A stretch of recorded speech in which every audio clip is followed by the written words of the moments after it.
What's up everyone, WilliApple here, and today Apple has released the 5th beta of macOS Tahoe to developers, and hopefully soon they'll release it to public beta testers. In this video I'll be showing you what is new inside the software. We've got quite a bit to talk about, let's get started. Alright, so the first one has to do with the wallpaper. So if you were to go inside the wallpaper, you'll now see that this is now called Tahoe. Before this was called macOS Beta. And if you were to go inside the preview, you'll see that we now have a Tahoe screensaver. In the previous beta, we would not have a Tahoe screensaver, it'd just be a static image, it would just be something like that, but not exactly. But it's nice to see that we now have a Tahoe screensaver that is not the landscape screensaver right here. Also, if we were to go inside, this was an over-the-air update, so this is also available in Beta 4, but it was not available right away. We have 3 new wallpapers, Tahoe Morning, Tahoe Evening, and Tahoe Night. So while these are brand new changes inside of Beta 4, it did not come right away. Apple had to download it on everyone's devices before they all showed up right there.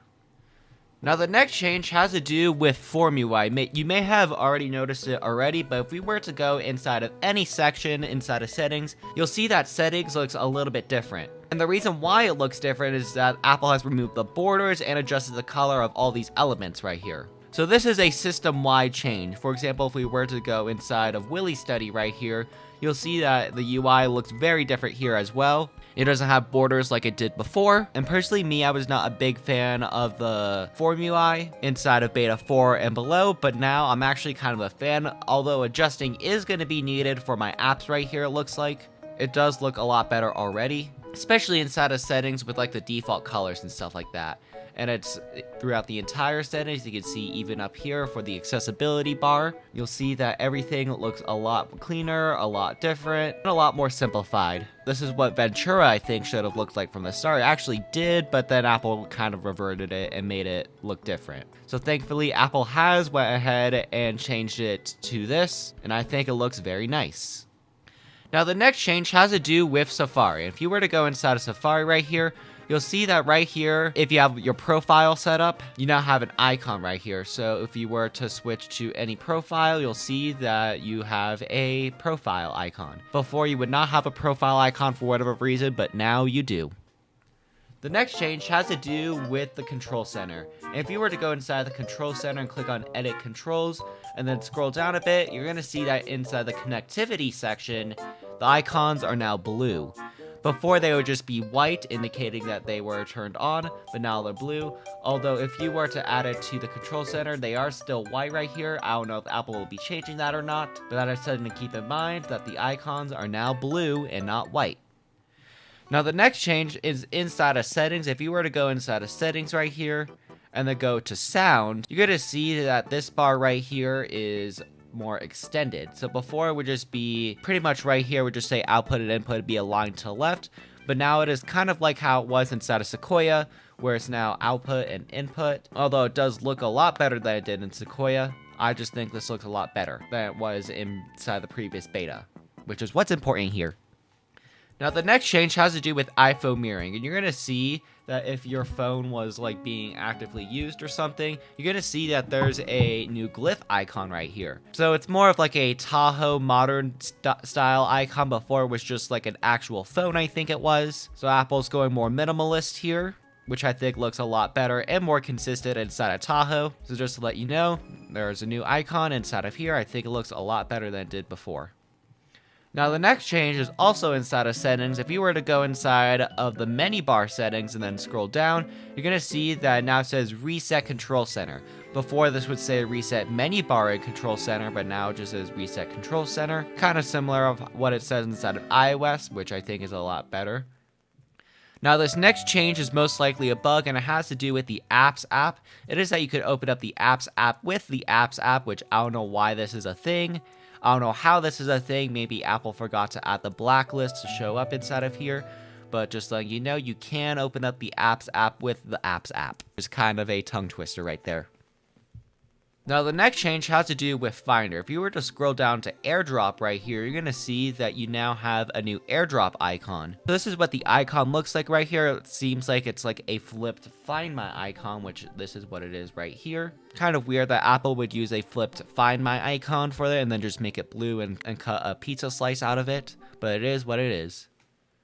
Now the next change has to do with widgets. If you were to go inside of a widget right here and then go inside of a configuration that uses the legacy system, which is like the old system, now this bug is still present inside of here, but you'll notice that the X button has been moved over to the left right here. Kind of interesting that it's now to the left and not to the right like it was before. That is just a minor change that is worth noting right here. Also, this is a bug, whatever this outline is. Hopefully this gets fixed soon. Now the next change has to do with hard drive icons. So we have a couple of new icons for hard drives. This one is for like a generic flash drive right here. Now I'm going to show you the other icons inside a disk utility right here. Here's what the internal hard drive icon looks like right here. And you can see they look a lot better than they did before. Now they look a lot more modern, which I think looks really nice. And along with that, inside a disk utility right here, you'll see that disk utility now looks good. So before this outline right here would be on the top, it would just look really bad, but now it actually looks pretty good here. That is a change worth noting here inside this latest beta. Alright, now let's talk about performance inside of macOS Tahoe. On the single core, we got a 3667, and on the multi-core, we got a 15238. If we were to take a look at this right here, we could see that we got a 3676 on the single core, so that is slightly lower, and we got a 15257 on the multi-core. So that is also lower here. Now, I'm pretty sure this might be a margin of error difference right here. It's not too much of a big difference, but it's worth noting. But overall performance here seems to be absolutely amazing. It seems to be almost on par with macOS Sequoia right here. Alright, now let's talk about bugs that we have inside of Tahoe. So the first bug, of course, that we saw earlier has to do with the weird borders inside of the configurator. I don't know why they're not showing up here. It seems to be like a sometimes issue, but it does also appear inside the previous beta as well. Another bug I still have is that AppKit-based apps do not zoom out. It seems that they do zoom in now to open, but they don't seem to be zooming out. I don't know if Apple's going to be fixing that or not. It doesn't seem like Safari, for whatever reason, wants to zoom in or out, which we could see right here, but App Store now zooms in, it looks like, but not zooms out. Still a weird inconsistency right there. It seems like iOS-based apps and SwiftUI-based apps seem to be working just fine with that. But other than that, no major issues. The apps app seems to be pretty good here. Now, I know a lot of people will still prefer the Launchpad or a full-screen version of it, but unfortunately, I don't see that happening at this point. You could still submit feedback, but I don't think Apple will be listening to that kind of feedback anymore. They want macOS to be more modern and not be like Windows with like the full-screen interface. I'm pretty sure the full-screen interface was inspired by Windows 8 for some reason, which I know a lot of people didn't like, but people like it here on macOS, which I think is incredibly weird thinking about it now. But that's just my opinion on the Launchpad situation. And now the next question is, what is next for Apple?